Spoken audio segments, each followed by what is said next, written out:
Le cycle qui se déroulera à la médiathèque, un cycle de 6 séances, sera consacré au mois de novembre et décembre à la Grande Guerre sur grand écran. Alors c'est bien sûr l'année de la commémoration du centenaire de la Grande Guerre. Ce qui m'intéressait, puisque je suis ex-critique et analyste de films, c'était de prendre un événement et de montrer à quel point il peut subir plusieurs interprétations au fil du XXe siècle et même, puisque nous sommes maintenant au début du XXIe siècle. Et le cinéma se prête très très bien à ce genre de variation sur un thème, si l'on peut dire. Alors voilà, en 6 séances, je vais montrer que la guerre 14-18, eh bien, elle a donné lieu à des lectures très différentes selon qu'on était pendant la guerre, dans l'immédiate après-guerre, dans les années 20, les années 30, les années 50 et aujourd'hui. Ce sera un cours illustré par de nombreux films. Je crois que je couvre une trentaine de films au fil des séances. Et dès la première séance, je ferai une sorte de grand écart entre ce qui s'est passé pendant la guerre au niveau du cinéma, et pas seulement de la fiction, mais également des actualités, parce qu'il faut savoir que toutes les émissions qu'on a vues à la télévision cette année, par exemple, nous montrent des documents d'archives, mais il faut savoir que ces archives étaient des images qui étaient impossibles à filmer à chaud. On n'a pas d'image d'un assaut de la guerre 14-18 filmé sur le terrain au moment où ça se passe, pour la bonne raison que les caméras étaient sur trépied, les caméras étaient tournées à la manivelle, et que n'importe quel opérateur qui se serait levé hors de la tranchée pour actionner la manivelle aurait été aussitôt tué. Donc ces images d'archives, entre guillemets, sont des images de propagande où les assauts sont reconstitués à l'arrière du front et où l'on montre finalement plutôt la vie dans les cantonnements, la visite de tel ou tel officier, etc. Donc ça, j'analyserai un petit peu ce côté document d'actualité, mais bien sûr, c'est surtout le cinéma de fiction qui nous occupera. Mais ce qui est intéressant, c'est que la guerre 14-18, on le sait, a été un tournant fondamental dans l'histoire du XXe siècle. C'est la première guerre moderne. La science, je veux dire, intervient massivement. Hein, c'est non seulement les gaz toxiques, c'est l'aviation, c'est les chars d'assaut, c'est la guerre navale, c'est la puissance des canons. Au niveau du cinéma également, 14-18 a été un tournant fondamental parce que le cinéma, avant, c'était considéré comme un divertissement populaire qui n'était absolument pas pris au sérieux par les classes dirigeantes. Avec 14-18, le cinéma devient un moyen de communication de masse et une arme de propagande. D'où, évidemment, aussi l'instauration de censure dans les différents pays, hein, entre les différents belligérants. Donc il faut parler de cela parce que ça a été le démarrage d'une sorte de contrôle du pouvoir sur le cinéma, pour le meilleur et pour le pire. La deuxième grande révolution qu'a apporté 14-18 au cinéma, c'est que jusqu'en 14, c'est le cinéma français qui domine le monde. Après 14-18, c'est le cinéma hollywoodien. D'abord parce que l'industrie européenne a été laminée par la guerre, mais aussi parce que ces indépendants qui ont fondé Hollywood dans les années 12-14, eh bien, vont avoir une sorte de côté gigantesque dans la mise en scène. Ils vont mettre des capitaux très importants dans les films.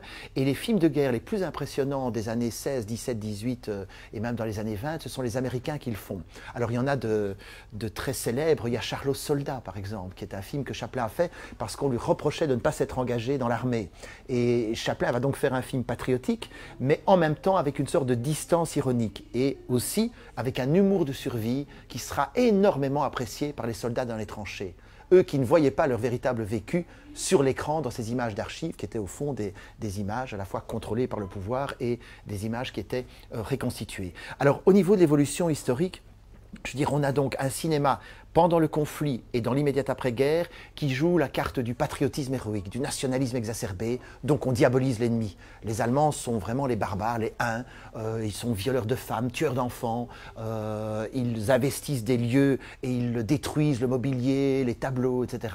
Ça, c'est donc la vision pendant et dans l'immédiate après-guerre de la civilisation contre la barbarie, et c'est l'Allemagne qui paye le prix, hein, comme elle l'a payé au niveau du traité de Versailles après-guerre, alors que, bien sûr, la guerre 14-18, le déclenchement a été beaucoup plus complexe et dû à un jeu d'alliance entre puissances européennes et aussi entre visées expansionnistes de telle et telle région. Donc l'Allemagne ne pouvait pas porter à elle seule le chapeau. Alors après, dans les années 30, arrive un courant pacifiste, adapté souvent de la littérature. À l'Ouest, rien de nouveau, le film de Lewis Milestone est adapté d'un roman allemand très connu d'Éric Maria Remarque, qui a eu un succès mondial. Les Croix de bois de Raymond Bernard est adapté de Roland d'Orgelès, qui est un vétéran.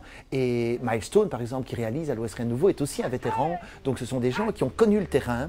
Et on va trouver dans ces films pacifistes des années 30 un réalisme une dénonciation des horreurs de la guerre, mais on analyse très rarement les responsabilités.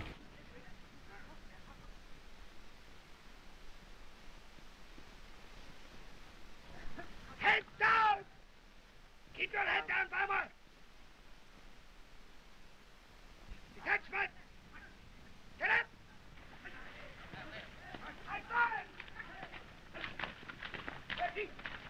On n'a pas d'analyse vraiment politique de la guerre. Ça viendra plus tard, ça viendra dans les années 50 avec des films nettement alors antimilitaristes et le plus connu bien sûr c'est Les Sentiers de la gloire de Stanley Kubrick, je veux dire où la soif de gloriole et le cynisme des officiers, des hauts gradés français sont dénoncés par Kubrick. Vous savez que le film a été invisible en France pendant quasiment 20 ans.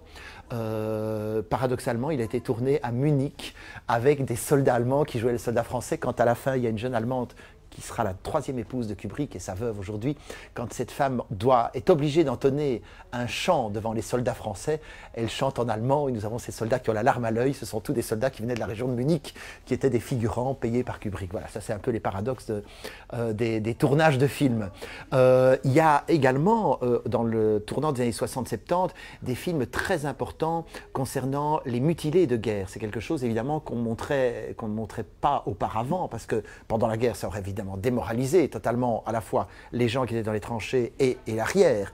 Mais donc on a par exemple un film comme Johnny Got His Gun d'Alton Trumbo, qui est un scénariste qui a été blacklisté aux États-Unis, qui réalise âgé son premier long métrage, le seul d'ailleurs qu'il aura réalisé, et qui montre quelqu'un qui est, j'allais dire, réduit à sa plus simple expression, c'est-à-dire quelqu'un qui a perdu bras, jambes, nez, oreilles, etc. Donc c'est juste encore un bout de cerveau avec un peu de respiration. Et c'est un film évidemment qui, en pleine guerre du Vietnam, montre ce que peut être les conséquences d'un conflit désastreux comme l'a été la Première Guerre mondiale. C'est aussi un thème qu'on retrouvera beaucoup dans les films contemporains. L'idée de montrer les effets néfastes sur les corps et sur les esprits, les effets néfastes de cette grande guerre. On a la chambre des officiers avec une gueule cassée qui est au centre du récit. On a les fragments d'Antonin où là c'est ce qu'on appelait le shell shock, l'obusite, c'est-à-dire le trouble psychique que ressent quelqu'un qui a vécu l'horreur au plus près. Et il s'agit d'un personnage de Colombier, c'est-à-dire quelqu'un qui utilisait des pigeons pour envoyer les messages, ce qui se pratiquait beaucoup pendant la guerre. Vous savez que, en fait, je l'ai découvert dernièrement, je savais qu'il y avait un monument en hommage aux pigeons de la guerre 14-18 en Angleterre. Il y en a un chez nous à Bruxelles ici, près de la place Sainte-Catherine, un hommage à ces valeureux pigeons. Mais le film traite d'autre chose, le film traite de cet homme qui a des symptômes névrotiques qu'un médecin va essayer de résoudre en lui faisant revivre le traumatisme en mettant des mots dessus. Donc c'est un très beau film et ces films contemporains effectivement donnent une nouvelle approche beaucoup plus dans la compassion et traitent de choses qui n'étaient pas possibles de montrer pendant la guerre ou dans l'immédiate après-guerre.